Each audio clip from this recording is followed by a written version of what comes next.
বৈষম্য বিরোধী ছাত্র আন্দোলনের সমন্বয়করা বাসায় বাসায় গিয়ে চাঁদাবাজি করতেছে, এটা নতুন কিছু নয়। এটা একটা গ্রুপ যারা সারা বাংলাদেশে চাঁদাবাজি করে, দখলদারিত্ব করে এবং সেটাকে বিএনপির উপরে দায়ভার চাপাই দিতে চায় বিভিন্ন সময়।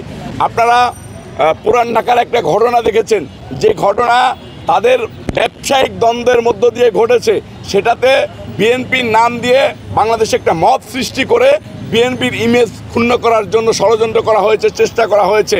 আপনারা দেখেছেন একটা মিথ্যা ঘটনাকে সামনে এনে বিএনপিকে দায় চাপিয়ে দেওয়া হয়েছে। কিন্তু এরকম গুলশানের মতো একটা সোসাইটিতে বাসার ভিতরে গিয়ে চাঁদাবাজি করতেছে, সেটা নিয়ে কিন্তু অন্য কোনো দল কখনোই কোনো কথা বলতেছে না। তার মানে এই চাঁদাবাজদের পৃষ্ঠপোষকতায় সরকার নীরব রয়েছে বলে আমরা মনে করতেছি। মাগুরা সদর ইউনিয়নে এই হিন্দু সম্প্রদায়ের একটা বাচ্চা মেয়ে জ্যোতি বিশ্বাস, এই জ্যোতি বিশ্বাসকে পাশের বাড়ির একটা লোক নির্মমভাবে করে। পুলিশ প্রচণ্ড পরিমাণে সহযোগিতা করেছে।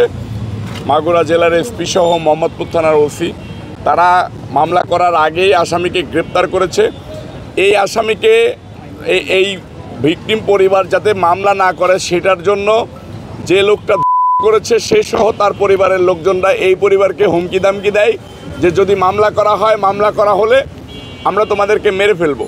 তখন বিএনপির ভারপ্রাপ্ত চেয়ারম্যান জনাব তারেক রহমান সাহেব সোশ্যাল মিডিয়াতে এটা জানতে পারার পরে আমাদেরকে বলে এই পরিবারের পাশে দাঁড়ানোর জন্য।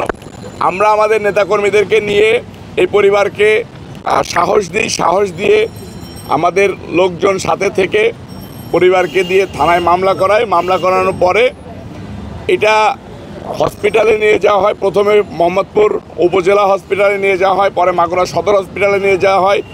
মেয়েটার অবস্থা খারাপ দেখে ঢাকাতে রিফার করে মাগুরা সদর হসপিটাল।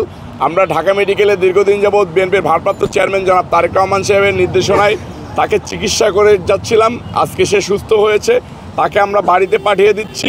আমরা চাই যে জ্যোতি বিশ্বাস বাড়িতে যাচ্ছে, তার পরিবারের সম্পূর্ণ নিরাপত্তা দিক প্রশাসন যেরকম জ্যোতি বিশ্বাসের পাশে দাঁড়িয়েছিল মাগুরা প্রশাসন, মাগুরা শুধু পুলিশ প্রশাসনই জ্যোতি বিশ্বাসের পাশে দাঁড়িয়েছে, আর কোনো প্রশাসন কিন্তু জ্যোতি বিশ্বাসের পাশে দাঁড়ায় নাই। একবারের জন্যও কোনো সংস্থার লোক জ্যোতি বিশ্বাসের বাড়িতে যায় না, জ্যোতি বিশ্বাসের পরিবারের কোনো খোঁজখবর রাখে নাই। এটা সরকারের গাফিলতি বলে আমরা মনে করতেছি। আমি মাগুরাবাসীকে একটাই বার্তা দিতে চাই যে মাগুরা আমার জন্মভূমি, মাগুরা আমার গ্রাম, মাগুরার প্রত্যেকটা মানুষের সাথে আমার হৃদয়ের সম্পর্ক রয়েছে, আত্মার সম্পর্ক রয়েছে। মাগুরার প্রত্যেকটা মানুষকে আমি মনে করি আমার আত্মীয়, আমার ভাই, আমার বন্ধুবান্ধব, আমার নিকটতম আত্মীয়। আমি মাগুরার মানুষের পাশে সারা জীবন থাকতে চাই, মাগুরা মানুষের সেবা করতে চাই।